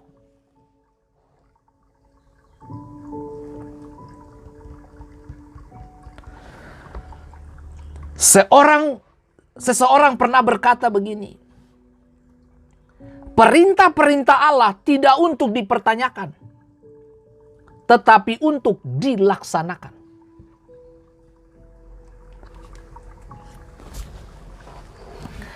Tahukah saudara bahwa dalam perjalanan selama beberapa hari itu, Abraham tidak maju mundur dalam keputusannya untuk mentaati Tuhan. Bisa saja dalam perjalanan itu dia mulai berpikir, iya ngapain? Masa sih susah banget sih?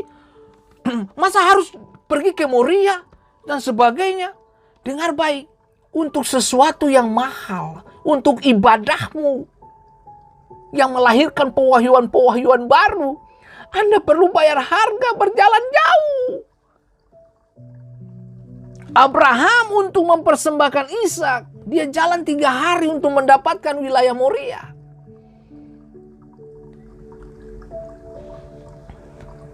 Saudaraku yang diberkati Tuhan, komitmen itu penting.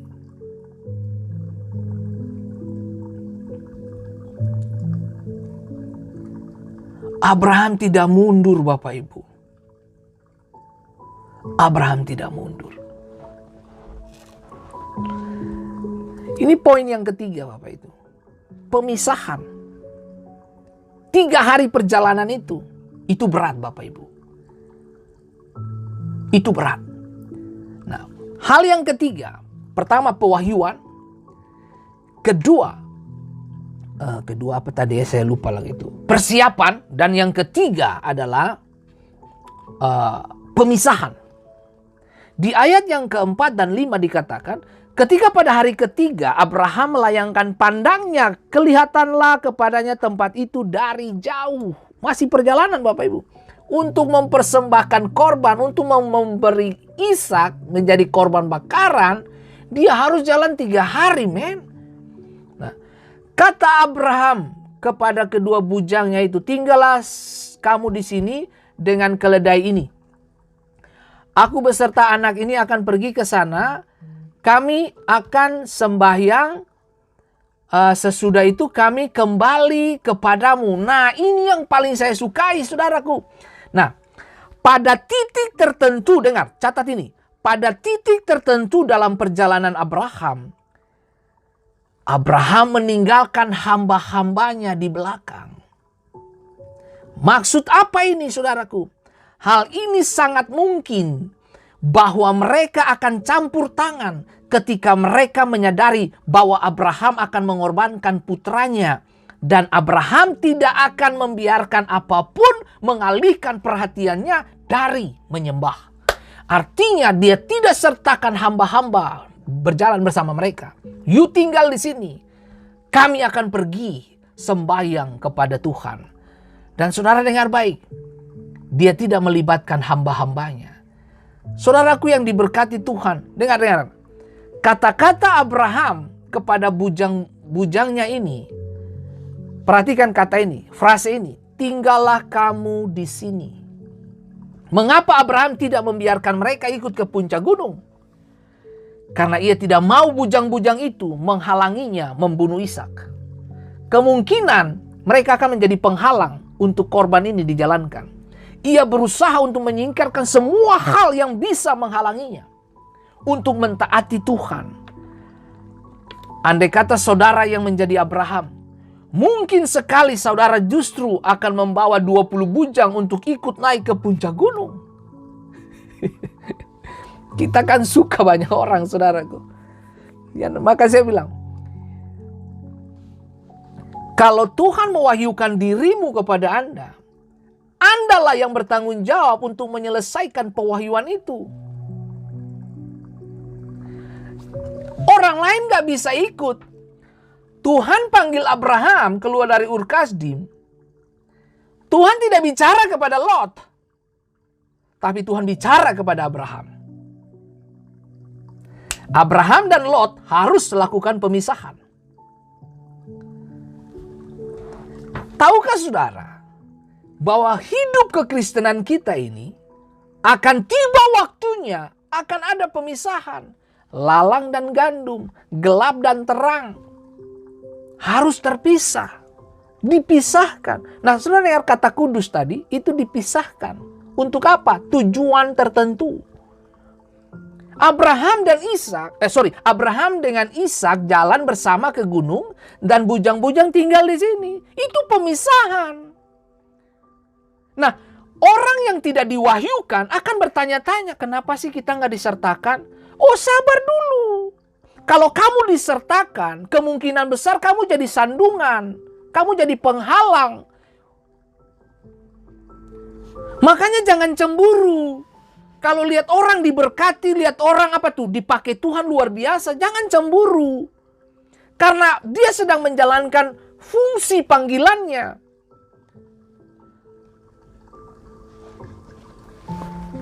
Kiranya kita tahu karunia kita masing-masing gitu loh. Saya tidak akan cemburu dengan pemain musik. Tapi kamu juga jangan cemburu sama saya. Karena karunia kita beda-beda. Ini Ishak jalan ke sana dengan Ishak dan Abraham ayahnya. Arah ke gunung. Bujang tetap tunggu di sini.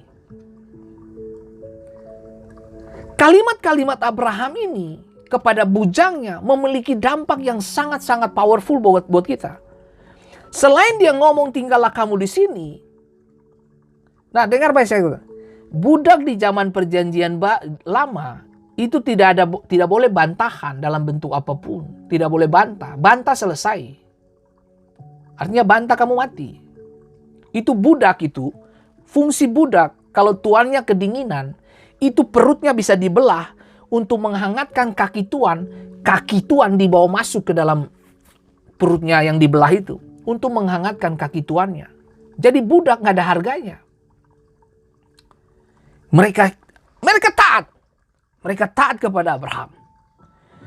Tapi kemudian lihat, ada frase berikut lagi, kalimat berikut dikatakan itu. Sesudah itu kami kembali kepadamu. Aduh, dengar kata ini. Kami. Kalimat itu, kata itu, kami. Lihat. Di ayat yang kelima. Aku beserta anak ini, Ishak maksudnya, akan pergi ke sana. Kami akan sembahyang. Sesudah itu, kami kembali kepadamu. Sesudah itu kami kembali kepadamu. Nah, kata kami itu berarti Abraham dan Ishak. Padahal ia naik ke atas untuk mempersembahkan Ishak sebagai korban bakaran kepada Tuhan. Lalu bagaimana ia bisa berkata kami kembali kepadamu? Jadi bagaimana mungkin Abraham bisa bilang kami kembali kepadamu nanti? Ada beberapa pandangan dan pemikir-pemikir, ya saya sebut sajalah orang-orang cerdas begitulah ya, yang mencoba untuk menggali dan menyatakan kebenaran ini dari kalimat kata ini, kami kembali kepadamu. Nah, ada beberapa macam pemikiran. Nah, saya akan sodorkan kepada Bapak Ibu. Pemikiran-pemikiran ini tidak harus Bapak Ibu terima, tapi tidak harus juga dibuang. Tapi biar ini menjadi pemikiran, menjadi perenungan lah begitu. Nah, yang pertama, ketika Abraham berkata bahwa sesudah itu kami kembali kepadamu. Beberapa pandangan, yang pandangan pertama bilang bahwa Abraham melakukan dusta. Oke. Nah, kemudian pandangan berikut, ia sekedar suatu harapan yang tidak pasti. Artinya sebuah pengharapan yang tidak pasti. Kemudian lagi, ini merupakan nubuatan yang tidak disadari. Ya, kan? Ini banyak pandangan-pandangan. Lalu kemudian, ia betul-betul beriman akan hal itu. Nah, ya toh? Terserah. Anda mau pilih yang mana dari 4 itu. Ya toh? Nah, saya berpendapat bahwa pandangan yang benar adalah pandangan yang terakhir. Ia betul-betul beriman akan hal itu. Anda bisa bandingkan dengan Ibrani 11 ayat 17 sampai dengan 19. Jadi Abraham melihat jauh dengan imannya. Itu yang saya bilang ya. Itu yang saya bilang. Kalau Anda diwahyukan Tuhan, Tuhan memberi pesan kepada Anda punya pewahyuan Tuhan, orang dunia sulit memahamimu. Orang di luar pewahyuan itu sulit menerima kamu. Sama dengan angin. Angin bertiup kemanapun, kamu nggak tahu dia datang dari planet mana. Sama ketika orang yang hidup di dalam pewahyuan Tuhan, mereka susah diprediksi. Waktu Petrus jalan di atas air, itu Tuhan yang panggil. Ayo Petrus, mari Jo, mari Jo. Gitu. Guru saya mau ikut nih, yo mari Jo, mari Jo. Gitu. Karena kamu yang bilang aku bikin. Sama ketika Petrus disuruh tebar jala, itu Tuhan yang suruh. Logikanya mereka sudah semalaman cari ikan gak ketemu. Mungkin ikan sudah tidur. Ketika jala sudah dilempar, mereka ikan-ikan semua fana SMS satu dengan yang lain. Kita lari, kita sembunyi-sembunyi. Petrus lagi turun. Tapi giliran Tuhan bilang, tebarkan jalamu sebelah kanan. Itu ikan-ikan semua lari bangun. Mereka bangun kejar apa? Jalannya Petrus. Makanya saya bilang, sesuatu yang supranatural, pewahyuan itu kalau dia datang, dia bunuh semua keinginan dagingmu. Dia hancurkan semua agenda-agendamu. Demi dan untuk mengerjakan kehendak Bapa. Titik. Jangan pakai pikiran saudara di situ. Untuk ibadahmu jangan pakai pikiranmu. Lalu Pak Pendeta bagaimana? Tuhan bilang persembahkanlah akal budi bla bla bla bla. Oh iya, saudara harus mengerti kalimat dan konteks pembicaraan saya. Jangan pakai pola pikirmu dari pola pikir daging. untuk cari kesenangan, menghirup pengakuan manusia, menghirup kesenangan daging. Jangan. Coba.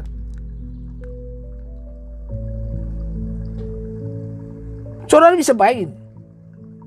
Itu bisa jadi bahan perbantahan kalau bujang-bujangnya ikut itu. Nah, kita perlu memisahkan diri dari apapun yang akan menarik perhatian kita jauh dari Tuhan. Saya tidak berbicara, dengar, saya tidak berbicara tentang hal-hal yang sifatnya dosa di sini. Oke? Bukan cuma dosa maksudnya. Tapi saya sedang berbicara tentang hal-hal yang alami dan normal dari kehidupan kita.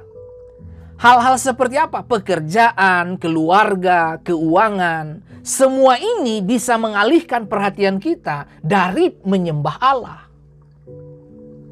Sarah tidak disertakan juga loh Bapak Ibu. Sarah tinggal di rumah. Sarah tinggal di rumah.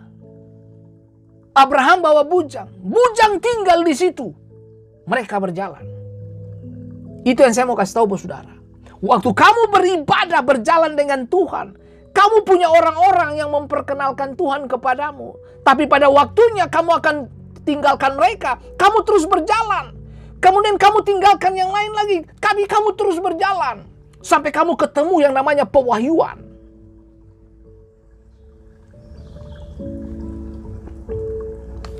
Mungkin saja saya berfungsi sebagai Sarah hari ini. Atau mungkin saya berfungsi sebagai bujang. Pak Fendi, tinggallah di sini. Saya mau pergi ke sana. Ibadah itu pribadi, bos. Ibadah itu pribadimu dengan Tuhan.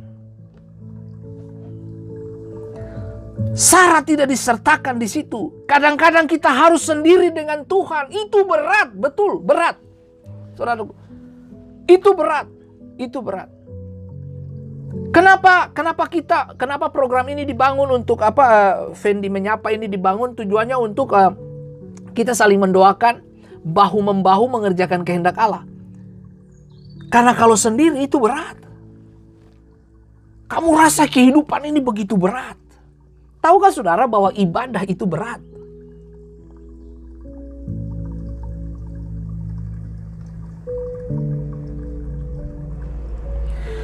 Itu bagus banget saudaraku. Rekam semua perkataan Tuhan. Supaya saudara dan saya bisa mengerti apa yang menjadi kehendak Allah dalam hidup kita. Saudara tahu seperti apa tadi? Pekerjaan, keluarga, keuangan. Itu tidak sesederhana Anda menghilangkan mereka begitu saja. Kadang-kadang hal-hal yang tadi saya sebutkan itu mengalihkan fokusmu.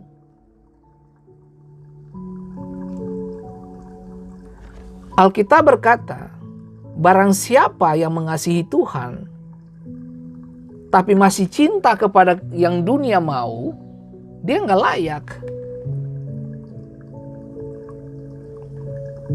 Ini berat Bapak Ibu.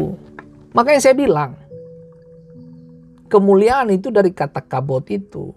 Berat. Bobot. Kualitas itu. Makanya kebenaran itu berat untuk daging. Maksudnya itu susah for daging lakukan gitu loh. Sama begini. Berhentilah merokok. Berhentilah narkoba. Oke? Berhentilah seks bebas. Ketika kebenaran sampai kepada situ bahwa dosa percabulan, dosa perselingkuhan, ketika dia sampai bahwa itu mendukakan hati Tuhan, itu nggak gampang diterima oleh daging. Daging lagi enak. Dengar saya kasih tahu, daging itu suka diayunan, dininak bobokan, dimanjakan. Itu daging.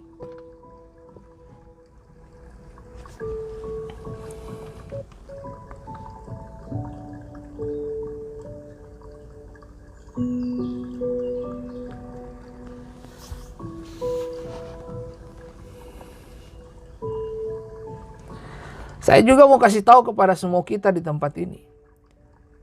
Kita tidak harus membiarkan pendeta, musik, tim pujian, atau para petugas pelayan di gereja, atau orang-orang yang ada di sekitar kita untuk mengalihkan perhatian kita dari penyembahan kepada Tuhan.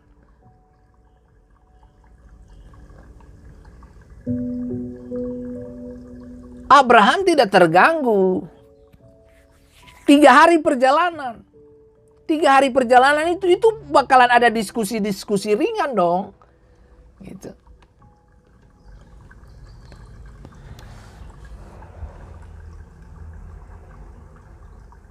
Lalu Pak Pendeta, bagaimana dengan skillful? Itu kan harus, betul. Berikan talentamu yang terbaik buat Tuhan. Tapi sekali lagi, koreksi hatimu. Jangan sampai skillful kamu lebih kamu hormati daripada penciptamu.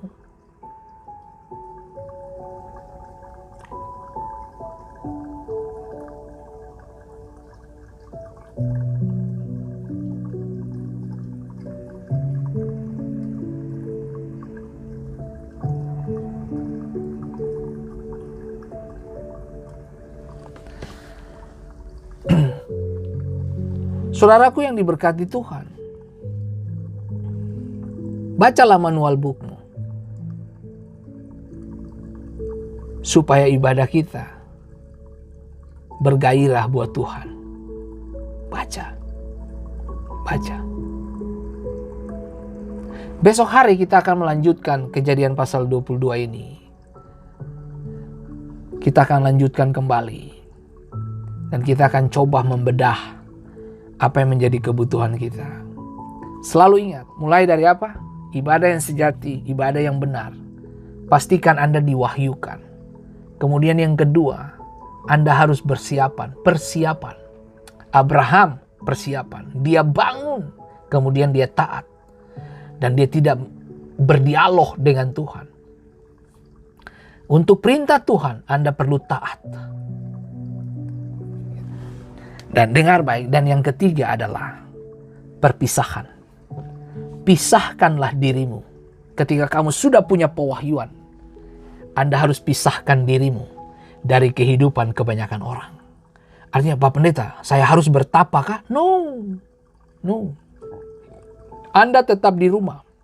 Anda tetap hidup dengan semua orang di sekitar. Tetap bersosial. Tapi kamu tidak memiliki nilai-nilai yang dibangun oleh kehidupan dunia. Rasul Paulus mengajarkan kita, ketika kamu sebagai orang-orang Yunani, kamu berlaku seperti orang-orang Yunani. Kamu seperti orang-orang Yahudi, kamu berlaku seperti orang-orang Yahudi. Lalu kemudian Paulus bilang begini, itu maksudnya apa? Supaya kamu diterima, tapi bukan berarti kamu meniadakan sikap hatimu di hadapan Tuhan.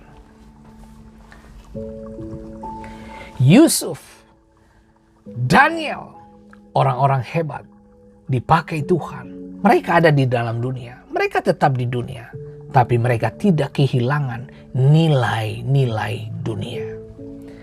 Anda sebagai pekerja, Anda sebagai pejabat pemerintah, siapapun Anda hari ini, kamu adalah orang yang dikhususkan Tuhan untuk membawa nilai kehidupan mesbah kepada orang lain. Anda ingin ada penyediaan Tuhan? Bersiaplah untuk sesuatu yang besar datang dalam hidup saudara. Jika Bapak Ibu mendapat berkat dari sharing kita hari ini, Anda bisa share ini kepada semua orang yang Anda rasa ini jadi berkat for kita, dan saudara ingin berbagi itu kepada orang lain. Dan bagi Bapak Ibu yang sedang merindukan punya baby dalam pernikahan, letakkan tangan kananmu di atas perut istrimu. Dan kita satukan hati. Saya mengajak semua Bapak Ibu untuk mengarahkan tangan di layar Facebook ini, di layar online ini, live ini. Untuk kita sama-sama berdoa bagi mereka yang pengen punya baby. Bapa, dalam nama Yesus, teringatlah hamba kepada Hana ketika dia berdoa. Tuhan mendengar. Dan hari ini Tuhan, dalam nama Yesus, Tuhan berkati rahim. Tumbuhkan benih terbaik dalam pernikahan Bapak Ibu yang pengen punya baby. Aku perkatakan ada mujizat. Aku perkatakan ada hal-hal yang baik yang datang dalam hidup mereka. Dalam nama Yesus, aku perkatakan yang terbaik datang dalam hidup mereka. Terima kasih banyak Bapa di surga. Berkati dan urapi Tuhan. Buka rahim mereka. Kalau Tuhan bisa datangkan Ishak lewat rahim Sarah, Tuhan datangkan Samuel lewat rahim Hana. Dan Tuhan datangkan mujizat yang sama kepada Elizabeth untuk Yohanes Pembaptis datang. Hal yang sama pun terjadi dalam nama Yesus. Tuhan berkati. Dalam nama Yesus, Tuhan urapi. Ada benih di sana. Dan Tuhan, aku berdoa dalam nama Yesus. Sembuhkan Ella. Berdirilah kamu dari kursi rodamu, dari ranjangmu. Aku perkatakan mujizat. Ella bangkit. Ella kuat. Ella sehat. Dalam nama Yesus. Aku perkatakan mujizat Tuhan terjadi kepada beberapa ibu yang memiliki mio dalam kandungan. Aku perkatakan hari ini kering dan sembuh dan pulih. Aku perkatakan mujizat Tuhan kepada beberapa ibu yang sedang mengalami masalah-masalah pribadi, rumah tangga. Tuhan jamah dan pulihkan. Terima kasih banyak Bapa di surga. Bersuaralah kepada kami. Sebab itu yang kami tunggu-tunggu Tuhan. Wahyukan dirimu lagi Bapa kepada kami. Dan kami mau hidup di dalam persiapan. Dan kemudian kami memisahkan diri. Supaya tidak ada penghalang-penghalang yang mengganggu ibadah kami dengan Tuhan. Tuhan tolong kami. Dalam nama Yesus kami berdoa dan mengucap syukur. Haleluya. Amin. Sampai jumpa di esok hari.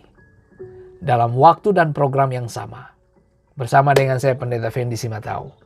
Halo Ibu Ans Adam, apa kabar sayang? Tuhan memberkati, tetap semangat. Ibu Reni Pinontoan. Ibu Reni. Bapak Mensano, laki-laki gagah. Dan selamat bergabung juga untuk Bapak Jonathan Heriawan. Tuhan memberkati, tetap semangat Bapak Jonathan. Salam buat Ibu Email di rumah. Dan doa saya biarlah Bapak Jonathan dan Ibu Email selalu bernyala-nyala bagi Tuhan. Bahkan selamat bergabung juga untuk Ibu Tara Latuheru. Tuhan memberkati. Ibu Tince Kurnala, apa kabar? Tuhan memberkati. Dan Ibu Merisa, apa kabar? Salam buat Bapak Simon. Tuhan memberkati. Ibu Novi Maulani. Tuhan memberkati. Dan Tuhan berkati juga Bapak Yunus Latumeten. Dan Bapak Samuel Mulkai. Dan tak lupa juga saya menyapa Bapak yang luar biasa, Nadus Bolaman. Ekspresi Bapak menjadi menarik untuk simak konten khotbahnya. Wih, haleluya. Thank you Bapak Nadus. Aduh, Bapak Nadus nih tambah ganteng Oke. Ibu Gilian Patikawaleri, Tuhan memberkati. Tetap semangat Ibu Gilian. Hari-harimu akan diwarnai dengan sukacita dan damai sejahtera. Tetap semangat. Dan selamat juga bergabung untuk Ella Room. Tuhan memberkatimu sayang. Diberkati senantiasa. Ya, tetap bersukacita Ella. Dan selamat bergabung juga untuk Ibu Seli Laberi. Mama Lin Tehubiulu Benedik. Tuhan memberkati ya. Dan Ibu Pauline Maulo Rahayaan. Wow, keren. Ibu Bapak Hengki Matoke, selamat bergabung. Salam buat cucu cantik di rumah. Dan Ibu Novita Tumalang, salam buat Bapak Hani dan semua keluarga di sana. Meika Inama, apa kabar sayang? Dan Nona Markus, apa kabar? Tuhan memberkati, tetap semangat. Ibu Nanan Lohi, Bapak Hengki Budi, Bapak Pendeta yang luar biasa, Tuhan memberkati. Bapak Hengki Budi masih posisi di Kalimantan kah? Dan selamat bergabung untuk Ibu Oli Martinus dan Ibu Yola Loterbah dan Magdalene Naris. Apa kabar sayang? Tuhan memberkati Ibu Pendeta Magdalene. Tetap semangat melayani Tuhan di Sarawak. Waduh, one day aku kunjungi Sarawak kali ya. Oke, Tuhan memberkati, dan selamat bergabung juga untuk Bapak Christian Patiasina. Tuhan memberkati Bapak Christian, semangat bagi kemuliaan Tuhan. Oke. Baik Bapak Ibu, selamat berpisah. Tuhan memberkati. Dan Bapak Yohanes Amahoru. Waduh, kalau Bapak Yohanes Amahoru sudah bergabung, maka dunia menjadi aman. Tuhan memberkati Bapak Yohanes. Oh iya, by the way, Bapak Yohanes, kapan jalan-jalan ke Amerika ini? Angel ini mesti sponsor Papa datang jalan-jalan ke sini dulu kah? Oke. Nelly Saumokil Watimena, apa kabar sayang? Tuhan memberkati. Tetap semangat dan sukacita Yesus menjadi bagian hidup kita semua. Ibu Oli Martinus, tolong salam hormat gerak buat kita komandan Bapak Leri. Tuhan memberkati selalu dan senantiasa. Oke, baik Bapak Peter Paris, selamat bergabung. Tuhan memberkati dan sukacita Yesus menjadi bagian hidup kita. Dan jangan lupa oma saya, mama tercinta, Mama Ivin Papilaya. Waduh, apa kabar Mama Ivin? Pohon durian sudah berbuah kah? Oke, kalau sampai pohon durian sudah berbuah, aduh, itu tanda-tanda bahwa kita harus berbau harum di mana-mana. Oke, baik. Tuhan memberkati semua kita. Oke, saya menyapa dulu untuk Ibu Dian Masih. Tuhan memberkati dan tetap semangat. Ibu Helen Tahalele dan Ibu Ivon Telusa. Tuhan memberkati, dan Ibu Foni Ahuruan. Ibu Mary Tabaleku, salam buat Bapak Taba dan juga Bapak Yak Salawano. Tuhan memberkati, dan juga Bapak Joni Kainama. Wais, mantap sudah. Kalau Bapak Joni Kainama sudah bergabung, dunia aman. Ibu Marlin Watimena Noya, selamat bergabung, dan shalom untuk Bapak Tony Wirta. Salam buat ibu guru yang cantik di rumah Bapak Tony. Tuhan memberkati, tetap semangat ya Bapak Tony dan keluarga semua yang ada di rumah. Tuhan berkati. Baik Bapak Ibu, saya mundur diri. Kepada Bapak Ibu Natalia Tahapari dan Bapak Risat Tenu, saya mundur diri dari Bapak Ibu semua. Tuhan memberkati. Sampai jumpa di hari esok. Tuhan memberkati kita semua.